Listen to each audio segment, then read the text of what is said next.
Let's talk about the government ban generally first, because we think that there may be an announcement this week or next week. I don't know what that announcement might be. I'm not party to those discussions. But how do you feel about the possibility that as soon as the summer holidays, conversion therapy could be banned in the United Kingdom? Well, I think if they're banning corrective rape and electroshock therapy and frontal lobotomies and chemical castrations, that might be a good idea. But if they're wanting to ban the freedom of speech, where people simply sit down and explore their unresolved sexual fluidity issues, I think that would be a very bad thing for people who want to go in a different direction and are not able to get professional help. I know we've discussed this before and we've had this debate before, so we don't need to go into huge amounts of detail, but you won't be surprised that the devil's advocate in me will put to you that there has been a lot of research, medical research, scientific research, and also non-scientific research from things like the Jane Azan Foundation that suggests that conversion therapy is deeply damaging for people. So why would you want to continue with a practice that has been shown to be damaging? Well, where is this research, Paul? Can you cite the references that you have in your mind that show categorically that these interventions are always harmful? Because we've asked for it. We're not talking about statements that come from executives of mental health bodies. We're talking about the hard science. Where is the research that says it's harmful? That would be my one response. My other response would be, where is the research that has looked at the population that doesn't want to be gay or is coming out of a transgendered period in their lives? Where is the research that explores what is happening to that population? I don't believe that's been done either. And of course, the APA has said there is no evidence one way or the other in terms of effectiveness. That hasn't changed. I suppose the research that I've noticed coming forward is from places like the Azan Foundation, where they did find that a huge proportion, a majority of people who've been through conversion therapy ended up having suicidal thoughts, which would suggest that perhaps what you do isn't necessarily that helpful for people. Well, I think it's important to look at the work that has been done critiquing that model. Because once again, as with the government research, number one, the researchers disallowed anybody who was formally LGBT, so we cannot assess who has benefited from the study, number one. And number two, in both cases, the LGBT community was up to 20 times overrepresented in terms of the general population. This is poor research. What evidence do you have that you can change someone's sexuality and that these people go on to lead happier lives? I have anecdotal evidence, and it's the same as any evidence, evidence from gay affirming therapies that claim to be successful. It's all anecdotal, because there is no university in the land who is ever going to approve research that compares and contrasts groups and gives the treatment to one group and withholds it from another. The research hasn't been done. And that's the whole point. If we're going to be led by scientific study, then we have to do the science. And we can do it from different points of view, from my ideological point of view, or from the ideological point of those who would disagree with me. But in the end, we have to come together and we have to look at scientific method and unpack it. And that is what is being prevented. Germany's banned conversion therapy, Malta's banned conversion therapy, the UN wants it banned too. You find yourself on the wrong side of history here, don't you, Mike? I don't believe we are on the wrong side of history. I think this will unravel because it's untenable. You cannot ban people's human right to be able to plan the trajectory that they want to go in. They're not interested in anything other than living lives that are satisfying to them. That's what they want. And I think that they need to be given the support and the respect that tells them that we believe in them, that we believe in autonomy, and we believe in the fact that they are adult enough to decide what they want to do in life. If it's purely about freedom, would you support the freedom of a therapist to turn a straight person gay? Well, I've never met such a person. There's never been a person who has ever approached me, and frankly I've never heard of such a person approaching any other therapist. People don't want to become gay that I've experienced, that I have met, but they do want to go in the other direction. And they're not critical of folk who are gay and happy in that way. They simply want to go in a direction that is satisfying to them. I just want to pick you up on that though, because the reason I ask you that question is a lot of people feel as if there is an implied criticism actually in what you do, and the feelings that people come to you with because they feel as though being gay is less good than being straight because of all of the factors that perhaps society's put on the table, whether those are religious texts or whether those are societal pressures about having children. They're coming to you with a lot of baggage about what being gay means. And isn't that the real reason why people try to turn themselves straight? Because of bigotry in society. And we should be embracing those people, some would argue, and helping them to accept their sexuality rather than saying, yeah, you should want to be straight because it is better. People should be free, and we should give them the right and freedom to go in the direction that they want to. Absolutely, I agree with that. But to assume that people who come in this direction are ignorant and insensitive to the fact that, so-called systemic internalized homophobia is a fact is just not the truth. They're very aware that they can be subject to all sorts of pressures in life. The first job I have is to find out why they've come. And if they've come because of a spouse or because of siblings or because of a church or because of any other kind of pressure, then that person is not somebody who I would be able to work with ethically, because they're here under sufferance. They have to know what they want in life and what their goals are. And the process is always going to be a challenge. There's no guarantee, Paul, that people who come here will end up so-called straight. And I think this is part of the problem. It's not a gay to straight thing. What we do is what we call safety. Sexual attraction, fluidity, exploration in therapy. We agree sexuality is fluid, that people go in different directions, and there may come a point where they're not satisfied with the trajectory that they're going in and they want to talk it through. And that's what we do. So there's no, directive, guaranteed outcome that if you do this and that, you will end up here. There are different outcomes. Fundamentally, though, you do embrace their theory that it's better to be straight. You do grab hold of that and say, yeah, come on a journey with me because I totally get why you'd want to be straight. It's preferable to being gay.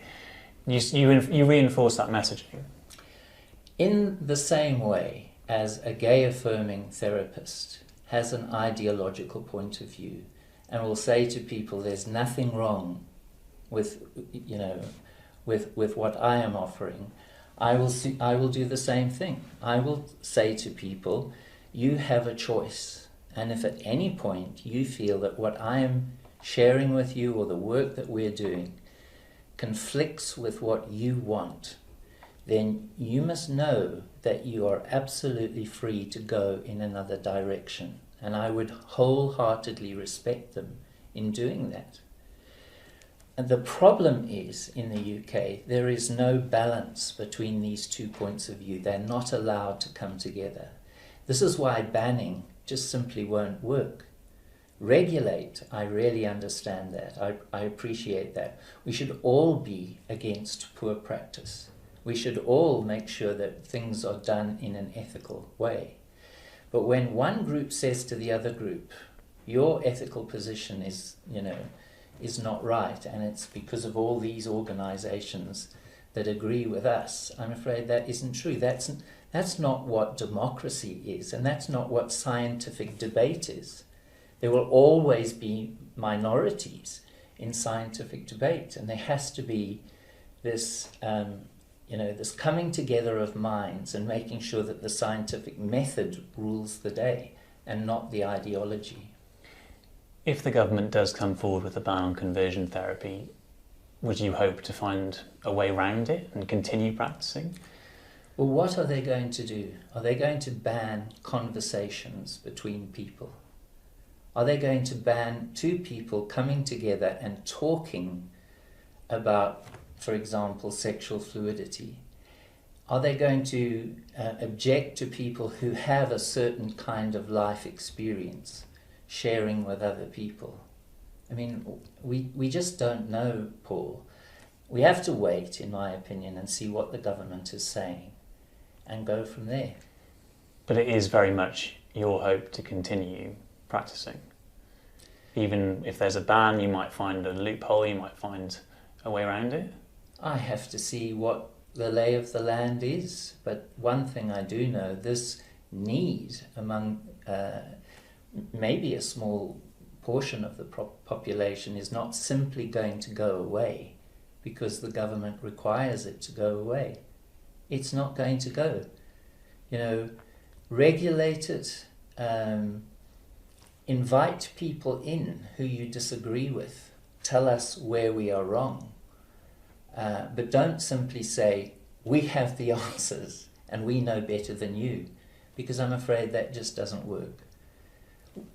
We have to have that argument, and I think that's been the problem. Ever since the Memorandum of Understanding was introduced, it was as though one point of view was privileged, and they became, you know, judge, jury, and executioner, and nobody else was allowed into the fold to have a debate. That's not democracy, and it's not science. Right. I just want to show you some comments that this man made about conversion therapy. Mm-hmm. So this is somebody who says that he came to see you about 10 years ago. I guess there was a huge amount of emotion in the conversation from my perspective. It was the first time I probably unburdened a lot of what I carried for all those years. And so did you end up going to those groups? Yeah, unfortunately. It caused me to doubt myself, to question myself, to be anxious about lots of things in my life and decisions that I was making in life. And it really, I mean, I think therapy is meant to build you up to become someone who is whole and complete and feels that they can step out into the world and live the fullest life possible. Well, actually, I think it breaks you down and rebuilds you in a way that just doesn't work and it probably doesn't fit.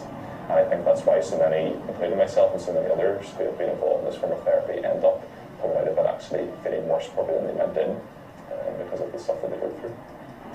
I definitely fed into an anxiety and depression around that stage of my life as well. You know, I look back and I think, well, what is the role of a therapist, or what's the role of a counsellor? Yes, there's men have gone with this sense of I'm gay and I don't want to be anymore. But actually, when I think about my experience, and I'm sure it's the same for many others, there was never time really spent on even exploring well, why isn't you don't want to be that way? What is it about your context that makes you scared to be honest about who you are? There were definitely times where I felt like I didn't really want to go on. There were times where I felt there was no real hope. It became all-consuming. I was lucky enough in those moments to be able to reach out to some people that were close to me and able to support me in that. But I'm in no doubt whatsoever that those experiences have come as a direct result of my experience of my sexuality in the context of Northern Ireland, of the church, and of conversion therapy. The promise we were sold, i.e. potentially becoming straight, and in being straight you would find contentment, that wasn't become a reality, and I was actually just, the more I questioned myself and doubted myself, the more anxious and depressed I probably felt. So, I mean, generally speaking, Joe, you okay? Yep. What do you make of the accusations there? Well, I think if he was promised to become straight, I certainly wouldn't support that, and don't believe that I've ever promised any outcome to any individual. I think, you know, the problem with this gay-straight language is appalling.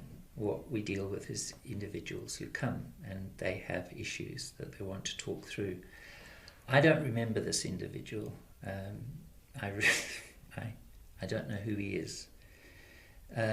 But it seems to me that you will always get people who will move in either direction. I can introduce you to somebody at the moment that I'm dealing with who went in a gay affirming direction in terms of therapy. But it wasn't right for them. They left it and they've come in a different direction, or they did. It's been a while and they've been on the journey. So I don't think that this should be a problem. People should have the freedom to try things, and if it doesn't work for them, if they feel uncomfortable, or the particular approaches that are being used they feel are not right, I think that's exactly what we should encourage, that they have the freedom to go in a different direction. This man says that you put him on a path that left him feeling suicidal. It's got to stop, hasn't it, Mike? Well, that's what he says. I don't have the opportunity to talk to him. The thing is, he was, I think he was sent to somebody who is registered as a qualified psychiatrist, somebody who, is a part of the General Medical Council. I would have thought people would be happy that referrals are being made in that direction. But you referred him to get conversion therapy that left him deeply, deeply damaged. Well, I think it's a shame that what is put upon us is this term invented by Douglas Haldeman in 2003 or 4, an activist within the APA. These are not terms we use. Conversion therapy conveys some kind of a flip of a switch, that it's all about gay to straight. That is not the work that we do. If the government bans that, well, they are not banning the work that we do, plain and simple. He was given choices and he went in a direction. And fine, he says they were harmful. Did he lodge a complaint? Did he go back to the psychiatrist? Did he come in my direction? I don't believe he did. So no remorse for the way that he's been left feeling? Of course there's remorse. Of course there's remorse. But you're going to carry on doing it anyway? You're saying that everybody who comes in our direction ends up in the same way? Enough of them do, Mike, that it's been classified as a harmful practice. By some people, by gay activists. You're a gay activist yourself, Paul. I'm a journalist, Mike. I'm here but as a journalist. But you're also a gay activist. You're also a leader in a gay charity. So you also have a specific point of view. And that's fair enough. You're welcome. I respect you. But we all have an ideological basis that we have to work through. What we should be doing is having checks and balances. But we're not allowed that. What we have to have is this viewpoint discrimination, and then this rather simplistic idea that we all know exactly what's happening when the research is not being done in a balanced way. We can't get the funding to do the research. It's only gay affirming points of view who will be supported, who will be given the money, who will be allowed to publish, who are allowed to hire staff. It's not right. And the government needs to redress the imbalance and look at regulation, not banning. I suppose the argument is that on the gay affirming side, as you would call it, the reason why progress has led in that direction is because the message that they're sending out, the gay activists as you might call them, is one of acceptance, to say to people, don't fret about it, don't worry about it, certainly don't feel suicidal about it. You are who you are, and just make the best of yourself. Whereas why people feel offended by what you do is because it appears to be the opposite. It appears to say, yeah, you should feel bad about being gay, and we will help you get to a straight place, which is a preferable place. That's the perception of what you do. And I have yet to hear an argument from you that proves otherwise. People come here and they come as individuals. They don't come as labels. They come as people who have got goals and they have desires. We talk through it. We look at what is realistic, what isn't realistic, how old they are, where they've come from, what their specific histories are. We talk about the kind of journey that might be in front of them. We introduce them to as many people as possible, as many stories as possible, that they can get a view and make an informed consent about whether or not they want to work with us. I don't think that that's any different to what anybody else is doing. If there are checks and balances, if there is a way of seeing that people are different, nobody should be required to go in the direction that I'm going in. If the government is banning, therapeutic choice that is no choice at all, it's forced on people, of course that should be something that needs to be looked at. They should be banning viewpoints that simply say gay affirming is the only way.